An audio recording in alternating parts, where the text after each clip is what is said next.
বন্ধুরা কেমন আছো সবাই? শিবম কোচিং সেন্টারে সকলকে স্বাগতম।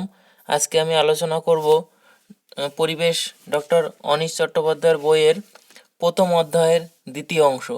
প্রথম অংশে আমি আলোচনা করেছিলাম পরিবেশবিদ্যা কী এবং পরিবেশবিদ্যা বিষয়টি পরিবেশবিদ্যা বহুমাত্রিক বা মাল্টি ডাইমেনশনাল বিষয় কিনা সেই বিষয় থেকে অনেকটা শর্ট প্রশ্ন আমি আলোচনা করেছি, আর সেই সাথে পরিবেশের উপাদানের সামান্য কিছু অংশ আমি আলোচনা করেছিলাম এবং সৌরমণ্ডলের কিছু কিছু বিষয় কিন্তু সৌরজগতের কোনো কোনো অংশ আমি আলোচনা করে দিয়েছি। এবং তার পরের পার্টে আজকে আমি গঠন অনুসারে পৃথিবীর যে উপাদানগুলি বায়ুমণ্ডল, শিলামণ্ডল, অশ্বমণ্ডল, বায়ুমণ্ডল ও জীবমণ্ডল, এই যে চারটে ভাগ, তার মধ্যে আমি আজকে বায়ুমণ্ডল ও বায়ুমণ্ডলটা নিয়ে একটু আলোচনা করে দেবো, আর সেই সাথে শিলামণ্ডলটাও আজকে আলোচনা করব। যাই হোক, আলোচনায় চলে যাওয়া যাক। প্রকৃতি বা প্রাকৃতিক পরিবেশ কি জিনিস? প্রতিটি জীবের সুস্থ স্বাভাবিকভাবে বেঁচে থাকার জন্য যে উপাদানগুলি তৈরি হয়েছে বা করেছে তাকেই কিন্তু প্রাকৃতিক পরিবেশ বলা হয়েছে। অর্থাৎ প্রতিটি জীবের সুস্থ হয়ে স্বাভাবিকভাবে বেঁচে থাকার জন্য যে উপাদানগুলি তৈরি করেছে সেই উপাদানগুলির সমষ্টিকে প্রাকৃতিক পরিবেশ বলে। তাহলে এভাবে প্রশ্ন ঘুরে আসতে পারে, প্রতিটি জীবের সুস্থ স্বাভাবিক বেঁচে থাকার জন্য যে উপাদানগুলি তৈরি করেছে সেই উপাদানগুলির সমষ্টিকে কী বলে? তাহলে আমাদের অ্যান্সার হয়ে যাবে প্রাকৃতিক পরিবেশ। এই প্রাকৃতিক পরিবেশকে বা প্রাকৃতিক পরিবেশের উপাদান কি কি? প্রাকৃতিক পরিবেশের উপাদান কিন্তু দুটি, একটা হচ্ছে সজীব উপাদান, একটা হচ্ছে জড় উপাদান। সজীব মানে জীবন্ত, বায়োটিক কম্পোনেন্ট, যেমন ছত্রাক, ব্যাকটেরিয়া, মাছ, বিভিন্ন কীটপতঙ্গ, শ্যাওলা ইত্যাদি। আর জড় মধ্যে অবায়োটিক কম্পোনেন্ট, যেমন আলো, জল, বিভিন্ন গ্যাস, তাপমাত্রা প্রভৃতি। এবার চলে আসি, অ্যানথ্রোপোস্ফিয়ার ও টেকনোস্ফিয়ার বলতে কী বোঝায়? অ্যানথ্রোপোস্ফিয়ার বা টেকনোস্ফিয়ার বলতে কী বোঝায়? টেকনোস্ফিয়ার এই কথাটা একটু মনে রাখতে হবে, টেকনিক্যাল এর সাথে যুক্ত। সেটা হচ্ছে বিভিন্ন ধরনের নির্মাণ, প্রকৃতি যেভাবে সৃষ্টি করা আছে তার সত্ত্বেও আমরা নতুন কিছু যদি তৈরি করি, যেমন খাল, ব্রিজ, শহর, কৃত্রিম দ্বীপ, এই যে দেওয়া আছে, এগুলো যদি আমরা তৈরি করি তাহলে সেটা কিন্তু হয়ে যাবে টেকনোস্ফিয়ার বা অ্যানথ্রোপোস্ফিয়ার। এবার চলে আসি পরবর্তী অংশে। পৃথিবীকে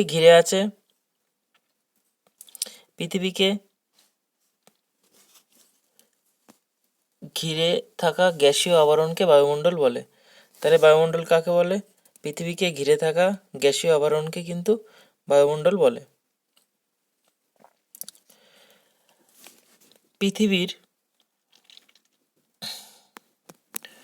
পৃথিবীর ওপরে শিলা দিয়ে তৈরি কঠিন স্তরকে শিলামণ্ডল বলে। বায়ুমণ্ডল হলো ভূপৃষ্ঠের উপরে অবস্থিত যাবতীয় জলরাশি, অর্থাৎ সাগর, মহাসাগর, নদী, হ্রদ, জলাশয় প্রভৃতি একসঙ্গকে বলছে বায়ুমণ্ডল।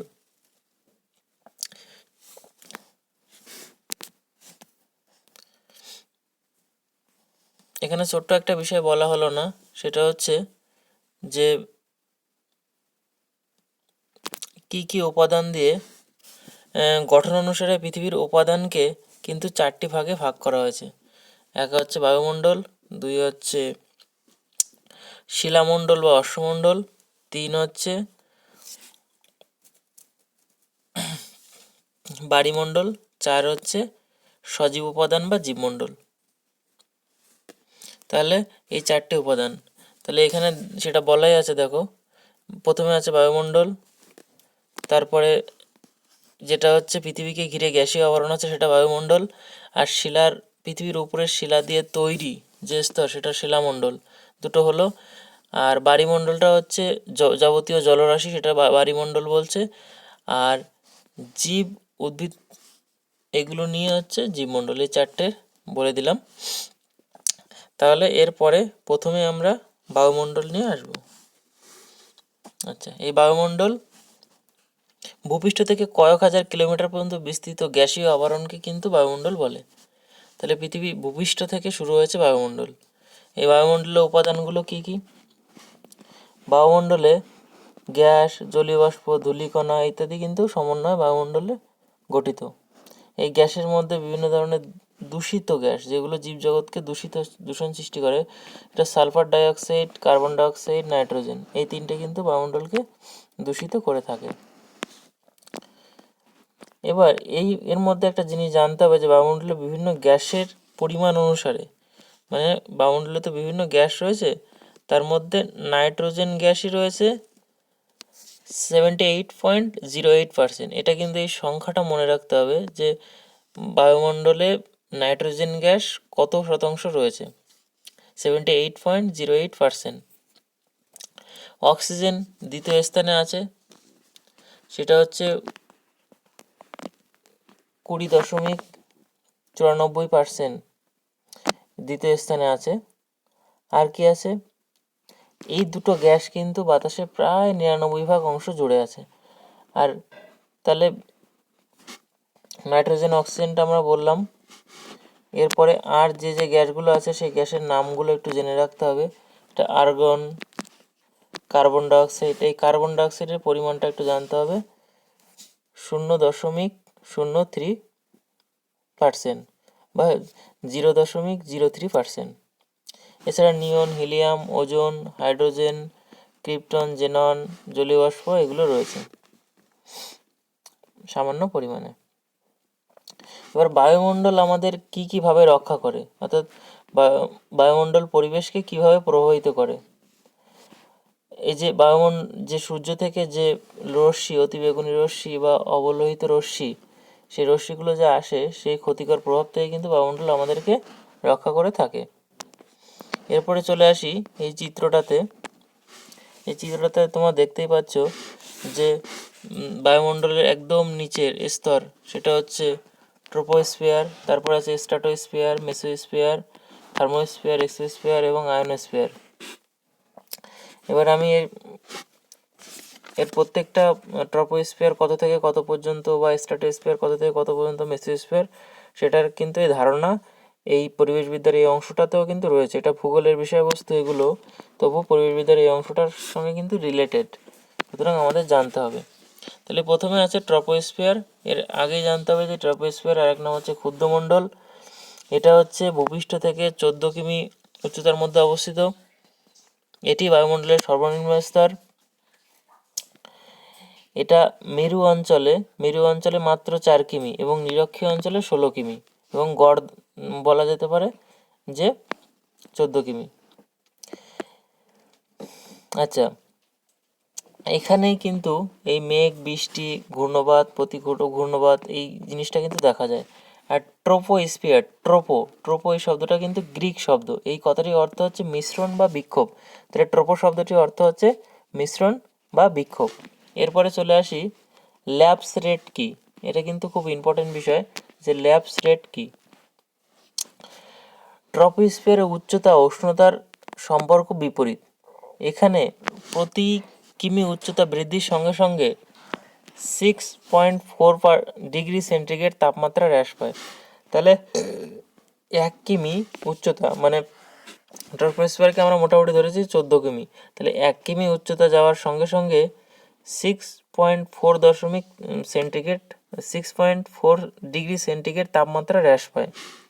আবার প্রতি 1000 ফুট উচ্চতায় 3.6 ডিগ্রি ফারেনহাইট উষ্ণতা কমতে থাকে। এই যে সমুদ্রপৃষ্ঠ থেকে উচ্চতা বৃদ্ধির সঙ্গে সঙ্গে তাপমাত্রা হ্রাসের যে অনুপাত, সেই অনুপাতকেই কিন্তু বলছে ল্যাপস রেট। তাহলে এটা কিন্তু তাপমাত্রা হ্রাসের অনুপাত, যেটা ট্রপোস্ফিয়ারের মধ্যে দেখা যায়, এটা মনে রাখতে হবে। ট্রপোস্ফিয়ারের গুরুত্ব কি? এই ট্রপোস্ফিয়ারের কিন্তু মানব প্রাণী আমরা বসবাস করি এই ট্রপোস্ফিয়ারের মধ্যে, ঝড় বৃষ্টি যা কিছু হয় সমস্ত কিছুই কিন্তু এই ট্রপোস্ফিয়ারের মধ্যে, সুতরাং এর গুরুত্ব কিন্তু অপরিসীম। এরপরে চলে আসি অ্যালবেডো। অ্যালবেডো কি? সূর্য থেকে আসা সৌরশক্তি, সূর্য থেকে যে সৌরশক্তি আসে তার 34%, সৌরশক্তি থেকে আসা মানে সূর্য থেকে আসা সৌরশক্তির 34% মেঘ, ধূলিকণা, বরফে ঢাকা জমি, সাগর, মহাসাগর, বনভূমি থেকে বিস্তৃত বা প্রতিফলিত হয়ে আলোক তরঙ্গ আবার মহাশূন্যে ফিরে যায়। একেই কিন্তু অ্যালবেডো বলে। তাহলে মহাশূন্যে সৌরশক্তি যেটা মহাশূন্যে ফিরে যাচ্ছে সেই 34% সৌরশক্তিকে একেই কিন্তু বলছে অ্যালবেডো।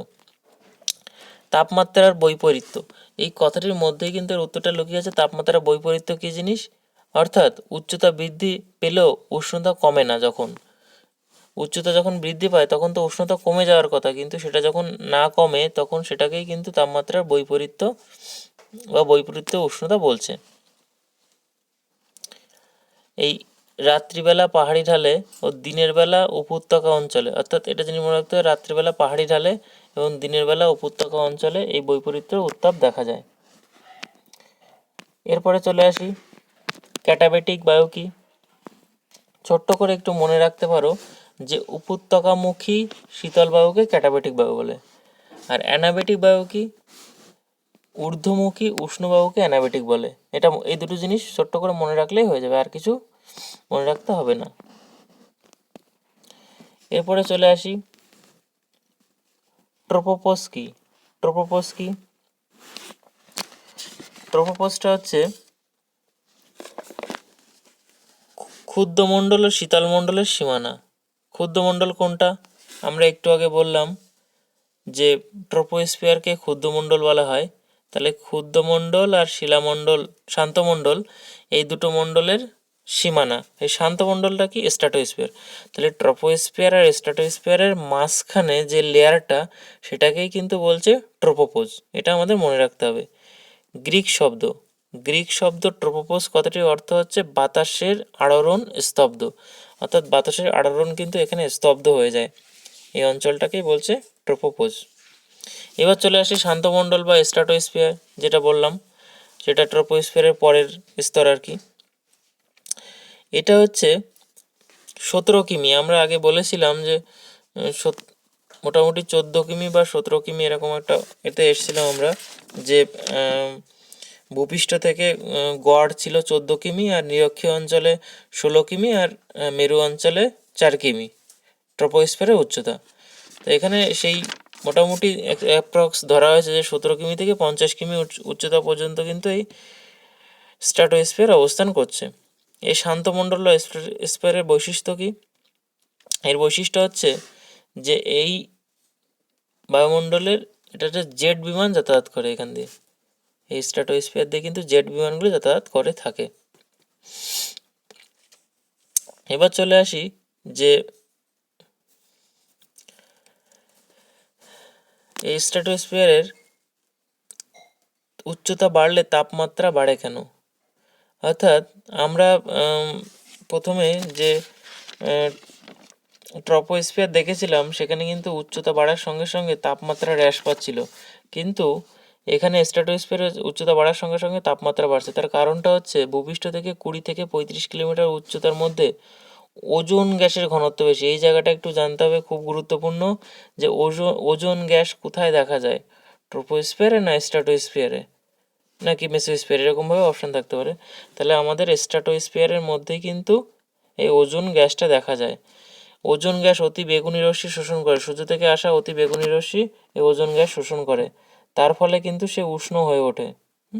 আর যার জন্যই এই উচ্চতা বাড়ার সঙ্গে সঙ্গে স্ট্র্যাটোস্ফিয়ারে তাপমাত্রা বৃদ্ধি পেতে থাকে। এবার চলে আসি ওজোন স্তর কি। ওজোন স্তর কি? ভূপৃষ্ঠ থেকে 20 থেকে 35 কিলোমিটার উচ্চতায় স্ট্র্যাটোস্ফিয়ারের মধ্যে এই ওজোন গ্যাসের একটা স্তর আছে বা লেয়ার আছে, যেই ওজোন স্তরের ইংরেজি নাম হচ্ছে ওজোন শিল্ড।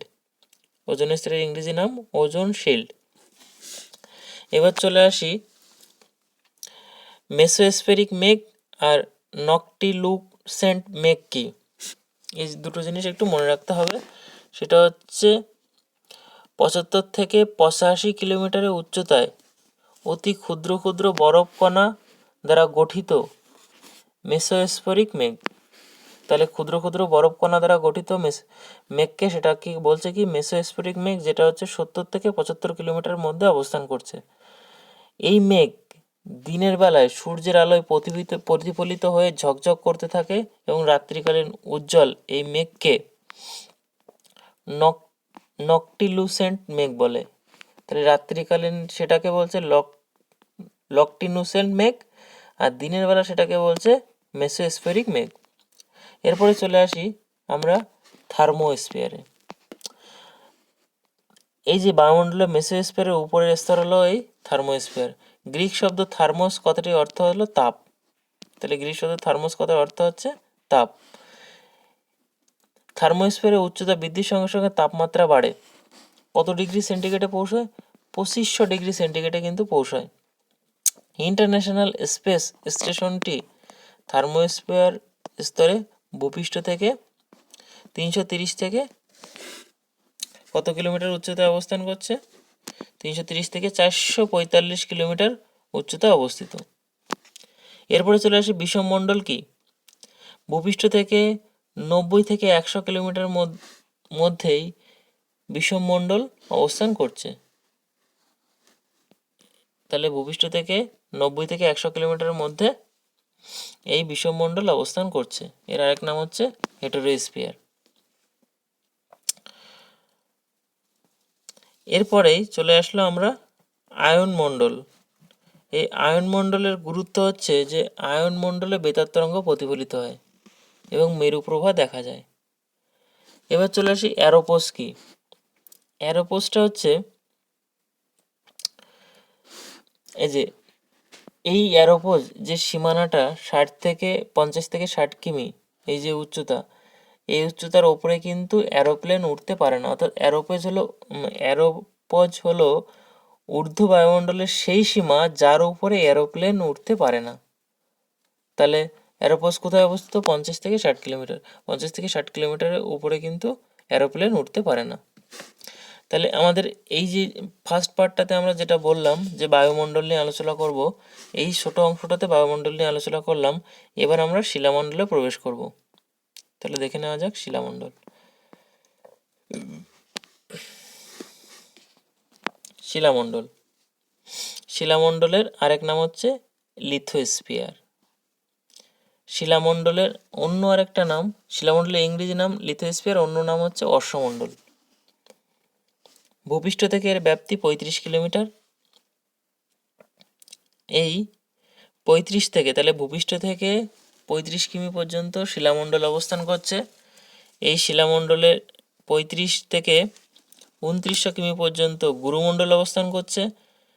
আর 2900 কিলোমিটার থেকে 6371 কিমি পর্যন্ত কেন্দ্রমণ্ডল অবস্থান করছে। তাহলে 3টে স্তর, এটা এরকম যদি হয় পৃথিবী হয়, তাহলে এই যে ভূপৃষ্ঠ, এই স্তরটা ভূপৃষ্ঠ,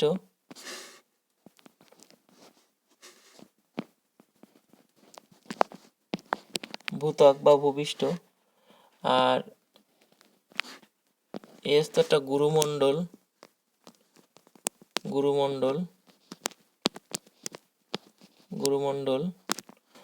আর এই মাঝখানের স্তরটা কিন্তু কেন্দ্রমণ্ডল।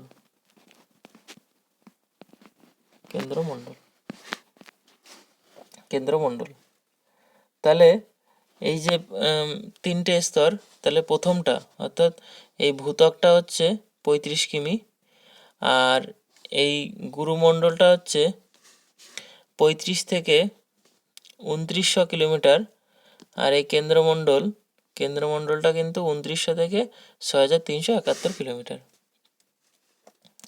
এবার চলে আসি শিলামণ্ডলের উপাদানগুলি। শিলামণ্ডলে আগ্নেয় শিলা, রূপান্তরিত শিলা, পাললিক শিলা দেখা যায়, আমরা সবাই জানি। আর ভূত্বকের মধ্যে 94% বা 98% কিন্তু অক্সিজেন ও সিলিকন, অ্যালুমিনিয়াম, লোহা এই জাতীয় উপাদান কিন্তু মৌলিক, এই কয়েকটা মৌলিক উপাদান নিয়ে কিন্তু গঠিত। তার থেকে সব থেকে অক্সিজেন আর সিলিকনই বেশি। তাহলে আমরা সেই শকটা দেখে নিই। তাহলে অক্সিজেনের এই যে সংকেতগুলো একটু দেখে নিই। অক্সিজেনে ও, সিলিকনে SI, অ্যালুমিনিয়ামে Al, তারপরে লৌহতে Fe, ক্যালসিয়ামে Ca, সোডিয়ামে Na, পটাশিয়ামে K, ম্যাগনেসিয়ামে Mg। এই জিনিসটা কিন্তু একটু মনে রাখতে হবে, সবাই জানো, তবুও আরেকবার একটু বলে দিলাম। এবার এর উপাদান মানে শতকরা পরিমাণ, সেটা হচ্ছে অক্সিজেন 46.71, সিলিকন 27.69, অ্যালুমিনিয়াম রয়েছে 8.0। এরকম আর কি পরপর উপাদানগুলো রয়েছে, সবগুলো তোমাদের লাগবে না। সিলিকন আর অক্সিজেনটা একটু দেখে রেখো, সিলিকন আর অক্সিজেনটা সেটা হচ্ছে 46.71 আর 27.69। এবার চলে আসি পরবর্তী অংশে। ভূত্বক কি? ভূত্বক হচ্ছে পৃথিবীর সবচেয়ে ওপরে কঠিন যে শিলা গঠিত স্তর থাকে তাকে ভূত্বক বলে। ভূত্বক শিলা ও বিভিন্ন প্লেট বা পাত দিয়ে গঠিত।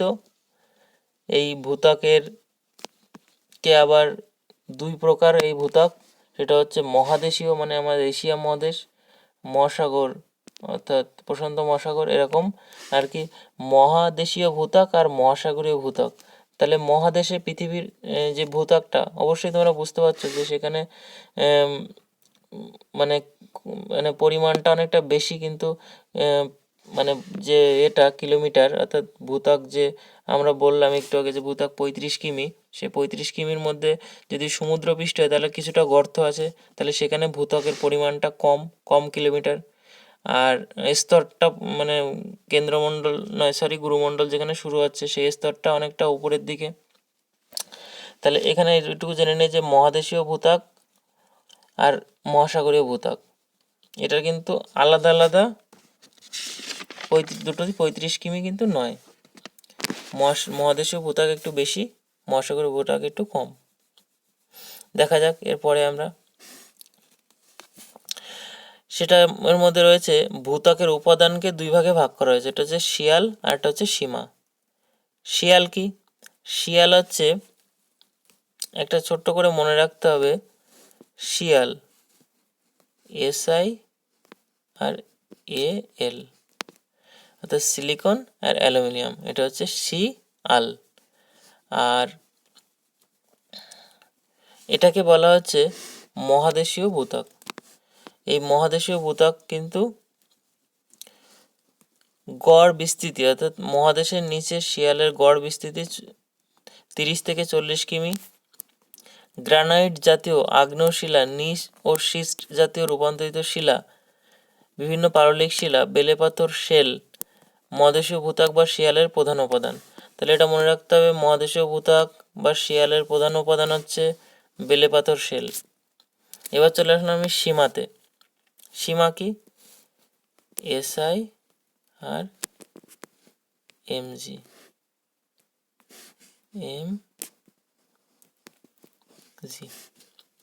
তাহলে SIতে সিলিকন আর MGতে হচ্ছে ম্যাগনেসিয়াম।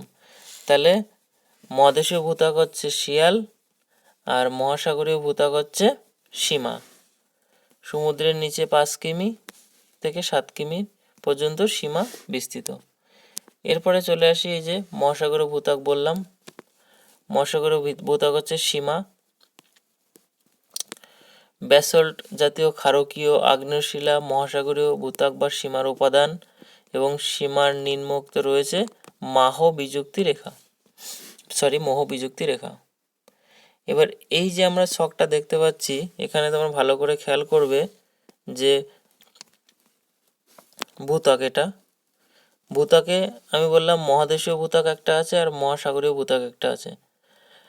আর গুরুমণ্ডলের আবার দুটো ভাগ, ঊর্ধ্ব গুরুমণ্ডল আর নিম্ন গুরুমণ্ডল।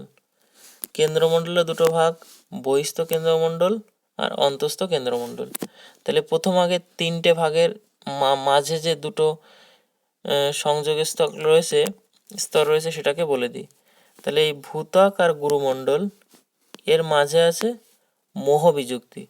তাহলে ভূত্বক আর গুরুমণ্ডলের মাঝে আছে মোহ বিযুক্তি, আর গুরুমণ্ডল ও কেন্দ্রমণ্ডলের মধ্যে আছে গুটেনবার্গ বিযুক্তি। তাহলে এই দুটো ভালো করে মাথায় রাখতে হবে যে ভূত্বক ও গুরুমণ্ডলের মাঝে আছে মোহ বিযুক্তি, আর গুরুমণ্ডল আর কেন্দ্রমণ্ডলের মাঝে আছে গুটেনবার্গ বিযুক্তি। এবার চলে আসি ভূত্বকের মধ্যে আবার দুটো ভাগ, একটা হচ্ছে মহাদেশীয় ভূত্বক আর একটা মহাসাগরীয় ভূত্বক। এর মাঝে যে মানে স্তরটি রয়েছে সেটা হচ্ছে কনরাড বিযুক্তি। আর মাঝেরটা সেটা কিছু গুরুমণ্ডলের কোনো ভাগের কোনো স্তর নেই। কেন্দ্রমণ্ডলে আছে লৌহমান বিযুক্তি রেখা। ঠিক আছে, এভাবে তোমরা একটু মনে রাখবে। পরে আমরা চলে আসলাম গুরুমণ্ডল। গুরুমণ্ডল হচ্ছে, আমরা একটু আগেই বললাম যে ভূত্বক থেকে, ভূত্বকের পরে গুরুমণ্ডল, তারপরে কেন্দ্রমণ্ডল।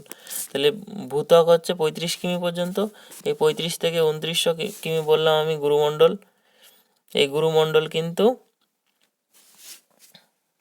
গুরুমণ্ডল লোহা, কার্বন, সিলিকন, ম্যাগনেসিয়াম ইত্যাদি দিয়ে গঠিত। কী কী দিয়ে গঠিত? লোহা, কার্বন, সিলিকন, ম্যাগনেসিয়াম দিয়ে গঠিত।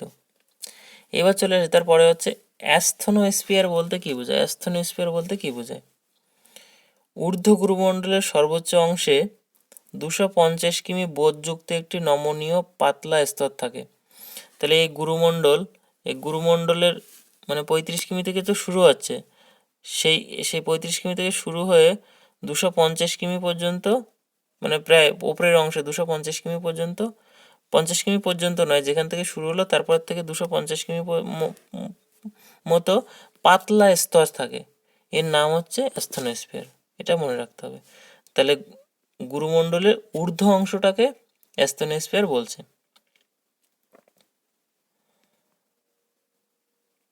আর পৃথিবীর যে মোট ভর, সেই ভরের কিন্তু 67% কিন্তু এই গুরুমণ্ডলের ভরের জন্য হয়েছে। এই গুরুমণ্ডলের শেষ সীমা গুটেনবার্গ, এটা আমি ওই শকে দেখিয়ে দিয়েছি। আচ্ছা, এরপরে আছে কেন্দ্রমণ্ডল। পৃথিবীর কেন্দ্র থেকে গুটেনবার্গ বিযুক্তি পর্যন্ত অঞ্চলে হচ্ছে কেন্দ্রমণ্ডল। তাহলে পৃথিবীর একদম সেন্টার থেকে গুটেনবার্গ বিযুক্তি রেখা পর্যন্ত, যেটা গুরুমণ্ডল আর কেন্দ্রমণ্ডলের মাঝের স্তর বলেছি আগে, সেই অংশটাই কিন্তু কেন্দ্রমণ্ডল। এই কেন্দ্রমণ্ডল আবার দুটো ভাগ, বহিস্থ কেন্দ্রমণ্ডল আর অন্তঃস্থ কেন্দ্রমণ্ডল। এই বহিস্থ কেন্দ্রমণ্ডল আর অন্তঃস্থ কেন্দ্রমণ্ডলের মাঝের অবস্থান করছে লৌহমান বিযুক্তি রেখা। এটা এইভাবে মনে রাখতে পারো যে অ্যাকচুয়ালি এই কেন্দ্রমণ্ডলটা কিন্তু নাইফ বলা হয়, কেন্দ্রমণ্ডলকে নাইফ বলা হয়। তার কারণটা হচ্ছে কেন্দ্রমণ্ডল নিকেল আর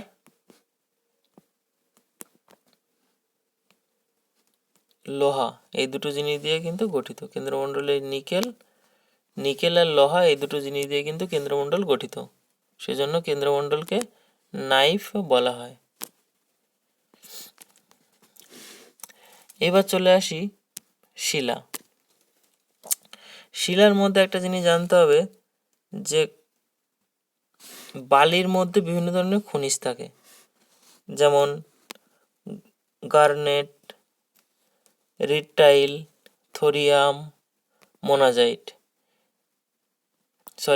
এই তিনটে থাকছে। যে এই গার্নেট, রিটাইল, থোরিয়াম, এই থোরিয়ামটা কোথায় যাচ্ছে? মোনাজাইট বালি থেকে এই থোরিয়াম আসছে। এই থোরিয়াম কিন্তু আণবিক শক্তি উৎপাদনের জ্বালানি। তাহলে আণবিক শক্তি উৎপাদনের জ্বালানি কি? এটা হচ্ছে থোরিয়াম। এরপরে চলে আসি শিলা কয় প্রকার ও কি কি? শিলা আমরা একটু আগেও জেনেছি, শিলা 3 প্রকার: আগ্নেয় শিলা, পাললিক শিলা, রূপান্তরিত শিলা। এবার শিলার মধ্যে আমরা আলোচনা করব, সেটা হচ্ছে আগ্নেয় শিলা। প্রথমে আগ্নেয় শিলা কি কি দিয়ে গঠিত? দেখো, আগ্নেয় শিলা কিন্তু ব্যাসল্ট, গ্রানাইট, ডয়োরাইট এগুলো দিয়ে গঠিত। এবার এর মধ্যে গ্রানাইট ও ব্যাসল্ট শিলা দিয়ে বাড়িঘর ও রাস্তার কাজে লাগে, আর রেল লাইনে যেটা থাকে সেটা কিন্তু ব্যাসল্ট শিলা। এভাবে মনে রাখতে হবে, ব্যাসল্ট গ্রানাইট দিয়ে বাড়িঘর তৈরি হয়, সেই সাথে ব্যাসল্ট দিয়ে কিন্তু রেল লাইনে যে টুকরো টুকরো ভাঙা অংশ আমরা দেখতে পাই, এটা কিন্তু ব্যাসল্ট শিলা দিয়ে তৈরি। আর এই আমরা যে অলংকার বিভিন্ন ধরনের পরি, সোনা, তামা, হিরে, নানা রকম অলংকার পরিধান করে থাকে সবাই, সেগুলো কিন্তু এই আগ্নেয় শিলার মধ্যেই পাওয়া যায়। এটা মনে রাখতে হবে অবশ্যই। পাললিক শিলা কি? ক্রমে ক্রমে পলি জমে জমে যে শিলা তৈরি হয় সেটা কিন্তু পাললিক শিলা। যেমন বেলে পাথর, চুনা পাথর, কয়লা, ডলোমাইট এগুলো কিন্তু পাললিক শিলার উদাহরণ। আরেকটা জিনিস মনে রাখতে হবে, পাললিক শিলায় কিন্তু জীবাশ্ম পাওয়া যায়, এটা সবাই জানে, তারপরেও বলে দিলাম। পাললিক শিলায় জীবাশ্ম পাওয়া যায়, আকরিক লোহা পাওয়া যায়, বেলে পাথর দিয়ে বাড়ি তৈরি হয়। পাললিক শিলার মধ্যে যে কোনটা দিয়ে বাড়ি তৈরি হয়? বেলে পাথর দিয়ে। আর কয়লাকে আমরা জ্বালানি হিসেবে ব্যবহার করি। এরপরে চলে আসি, কয়লা ও খনিজ তেলকে একত্রে কি বলে? কয়লা ও খনিজ তেলকে একত্রে জীবাশ্ম জ্বালানি বা ফসিল ফুয়েল বলে। জীবাশ্ম বা ফসিল কি? সামুদ্রিক ও প্রাণীর স্থিরভূত মৃতদেহকে জীবাশ্ম বলে। রূপান্তরিত শিলার গুরুত্ব কি?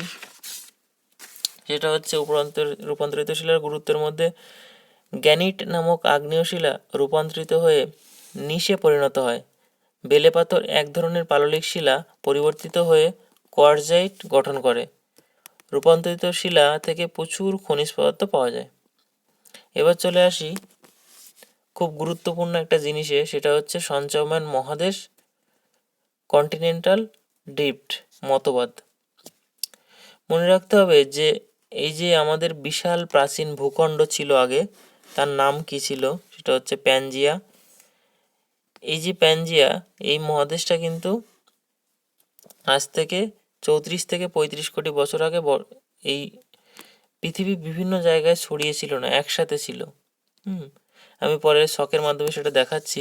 আর এই প্যানজিয়া ঘিরে থাকা প্রাচীন মহাসাগরটি, ওই প্যানজিয়াকে ঘিরে থাকা প্রাচীন মহাসাগরটি হচ্ছে প্যান্থালাচা। তাহলে প্রাচীন মহাসাগর, প্রাচীন ভূখণ্ড সেটা হচ্ছে প্যানজিয়া, আর তার মহাসাগর যেটা সেটা হচ্ছে প্যান্থালাসা। আজ থেকে 22 কোটি বছর আগে, কত কোটি? 22 কোটি বছর আগে প্যানজিয়ার উত্তর অংশ ভেঙে তৈরি হয় লরেসিয়া, আর দক্ষিণ অংশ ভেঙে তৈরি হয় গন্ডোয়ালান। তাহলে উত্তর অংশ লরেসিয়া, দক্ষিণ অংশ গন্ডোয়ালান। পরবর্তীকালে আস্তে আস্তে সেটা আমেরিকা, আফ্রিকা, এশিয়া এভাবে ভাগ হয়ে হয়ে গেছে। চলে আসি সেই শখটাতে। এই শখটা যদি তোমরা একটু দেখো, খেয়াল করো, এটা ছিল প্যানজিয়া, এর উত্তর অংশ ভেঙে লরেসিয়া, দক্ষিণ অংশ ভেঙে গন্ডোয়াল্যান্ড হলো। এই যে তোমরা দেখতে পাচ্ছ পরবর্তীকালে উত্তর আমেরিকা, এটা দক্ষিণ আমেরিকা। এই যে আফ্রিকা, এর সঙ্গে প্রায় জয়েন করা ছিল ইউরোপও তাই, ইউরোপ এশিয়া। ভারত আলাদা ছিল। এর পরের ছকে আমরা দেখতে পাচ্ছি, দেখো, যে উত্তর আমেরিকা, দক্ষিণ আমেরিকা তো বিভাজন হয়েছে অনেকটা, সেই সাথে আফ্রিকা, ইউরোপও আস্তে আস্তে ভাগ হয়ে যাচ্ছে, ভারতও আলাদা আছে। এই এই পরের অংশটাতে দেখো যে উত্তর আমেরিকা, দক্ষিণ আমেরিকার মধ্যে অনেকটা যোগসূত্র অবস্থান করেছে। আফ্রিকা অনেকটা দূরে চলে গেছে, ইউরোপও আলাদা হয়ে গেছে, ভারত, এশিয়া এর সঙ্গে কিন্তু জুড়ে গেছে। এভাবে আমরা কিন্তু বর্তমান অবস্থায় এসেছি। এটা কার্বনিফেরাস যুগ, এটা ট্রয়াসিক যুগ, এটা জুরাসিক যুগ, এটা ক্রিটেসাস যুগ, এটা বর্তমান অবস্থা। এখান থেকে কিছু কিছু প্রশ্ন আছে যেগুলো এই অধ্যায়ের মধ্যে নেই, কিন্তু তোমরা যদি চাও তাহলে আমি এই বইটা থেকে সেই প্রশ্নগুলো আলোচনা করে দিতে পারি।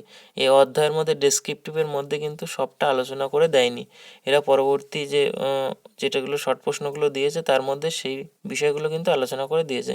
তোমরা আমাকে কমেন্ট করে জানিও, তাহলে আমি অবশ্যই কিন্তু সেগুলো, অনেক ভিডিওতে আমরা দেখেছি যে তারা কিন্তু ওই প্রশ্ন ধরে ধরে আলোচনা করে দিয়েছে, কিন্তু তাতে কি হয়, তারা বই থেকে প্রশ্নগুলো তো তোমরা পড়ে নিতেই পারছো। সুতরাং কিন্তু এই ডেসক্রিপটিভ বিষয়ের মধ্যে যে বিষয়টা আছে সেই বিষয়টা কিন্তু খুব জানা খুব জরুরি। এর মধ্যে থেকে প্রশ্ন আসার সম্ভাবনা কিন্তু বেশি থাকে।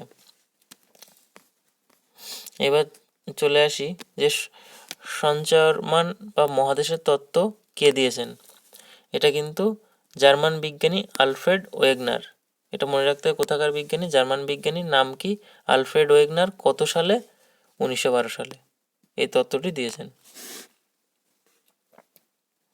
এই শখটা তোমরা দেখে নিতে পারো। এই যে জিগস ফিট কী জিনিস সেটা আমরা এই নিচেই আলোচনা করে দিচ্ছি। দেখো, জিগস ফিট হচ্ছে দুই বা ততোধিক মহাদেশের মধ্যে পরস্পর জোর লাগানো মিলকে বলছে জিগস ফিট। তাহলে আমরা এই দেখো, এই যে এই দুটো মহাদেশের মধ্যে জোর লাগানো এই যে মিল, এবং সেখানে আমরা দেখতে পাচ্ছি এটাই কিন্তু জিগস ফিট। চলে যাই পরবর্তী প্রশ্নে। মহাদেশে পরস্পরের কী হারে সরে যাচ্ছে?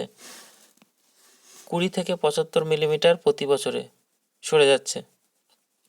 আর সেই সাথে পারমিয়ার উপযুগ থেকে কিন্তু 30 বছরে 1 মিটার হারে পরস্পর দূরত্বে তারা সরে যাচ্ছে। উপগ্রহ চিত্রের মাধ্যমে সেই তথ্যগুলো কিন্তু আমরা পেয়ে থাকি।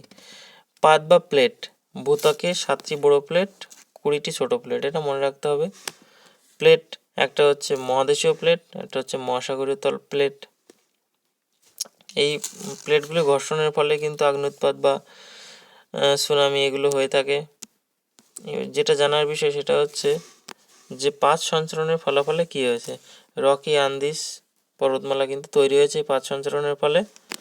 এবং হিমালয় পর্বত কোন কোন পাঁচ সঞ্চরণের ফলে হয়েছে সেটা হচ্ছে ইন্ডিয়ান প্লেট আর ইউরেশিয়ান প্লেট। এই প্লেটের সংঘর্ষে কিন্তু হিমালয় পর্বত সৃষ্টি হয়েছে। এবার চলে আসি মাটি বলতে কী বোঝো। মাটি বা সয়েল ল্যাতিন শব্দ সোলুম থেকে সোলাম থেকে সয়েল এসেছে, অর্থাৎ বাংলায় যেটাকে মাটি বলছে। মাটির উপাদান কটি? 4টি। খনিজ উপাদান, বায়ু উপাদান, জল উপাদান আর জৈব উপাদান। খনিজ উপাদান 45%, বায়ু উপাদান 25%, জল 25%, জৈব উপাদান 5%। আচ্ছা, মাটির প্রোফাইল বা পরিলেখ বলতে কী বোঝো। মাটির প্রোফাইল বা পরিলেখ, মাটির প্রস্থচ্ছেদকে প্রোফাইল বা পরিলেখ বলে। অর্থাৎ এটা যদি লম্বচ্ছেদ হয় তাহলে এটা প্রস্থচ্ছেদ, এই প্রস্থচ্ছেদকেই বলছে কিন্তু মাটির প্রোফাইল বা পরিলেখ। যাই হোক, চলে আসি আমরা পরের অংশে। এবার হচ্ছে রেগোলিথ কি। রেগোলিথ কথাটির অর্থ কী? অর্থাৎ আবহবিকারের প্রভাবে ভূত্বকের উপরে চূর্ণ বিচীর্ণ বিজিত শিলার শিথিল স্তরকে রেগোলিথ বলে। তাহলে ভূত্বকের উপরে যে চূর্ণ বিচীর্ণ শিলা পড়ে থাকে সেই শিথিল শিলা স্তরকে কিন্তু রেগোলিথ বলছে। ধৌত প্রক্রিয়া বা লিসিং কি, অর্থাৎ জলের মাধ্যমে মাটির একটি স্তর থেকে খনিজ লবণ ও অন্যান্য পদার্থের অপসারণকে, তাহলে মাটির একটা স্তর থেকে যদি উপরের অংশ থেকে খনিজ লবণ বা অন্যান্য পদার্থ যদি ধৌত প্রক্রিয়ায় অপসারণ হয়ে যায় তখন সেটাকে বলছে কিন্তু ধৌত প্রক্রিয়া বা লিচিং। এর পরের অংশে বলছে কি হিউমাস স্তর, অর্থাৎ মাটির এ স্তরের উপরে স্তর কিন্তু হিউমাস স্তর। এ স্তরে কি বিয়োজিত জৈব পদার্থকে কি বলছে? হিউমাস। তাহলে প্রশ্ন এভাবে আসতে পারে যে বিয়োজিত জৈব পদার্থকে কি বলে, তখন কিন্তু উত্তর হবে হিউমাস। আচ্ছা, হিউমাসে কিন্তু কি থাকে? সূক্ষ্ম জীবাণুরা জৈব পদার্থে বিয়োজিত করে carbon, oxygen, nitrogen, hydrogen, protein সমৃদ্ধ হিউমাস তৈরি করে, যেটা গাছের জন্য কিন্তু খুব উপকারী। এই যে হিউমাস তৈরি হয় যে পদ্ধতি, যে প্রক্রিয়া, সেই প্রক্রিয়াটা কি করছে, কি বলছে? হিউমিফিকেশন। তাহলে হিউমাস তৈরির প্রক্রিয়াকে কি বলছে? হিউমিফিকেশন। আর হিউমাস মাটির উর্বরতা বাড়ায়, মাটিতে জল বায়ুর সচল রাখে, মাটির গ্রন্থন ঠিক রাখে। আজকের মতো আমাদের আলোচনা এই পর্যন্ত। যদি ভিডিওটি ভালো লাগে তাহলে লাইক, কমেন্ট ও শেয়ার করো, আর আমার চ্যানেলের সঙ্গে অবশ্যই জুড়ে থেকো। ধন্যবাদ সকলকে ভিডিওটি দেখার জন্য।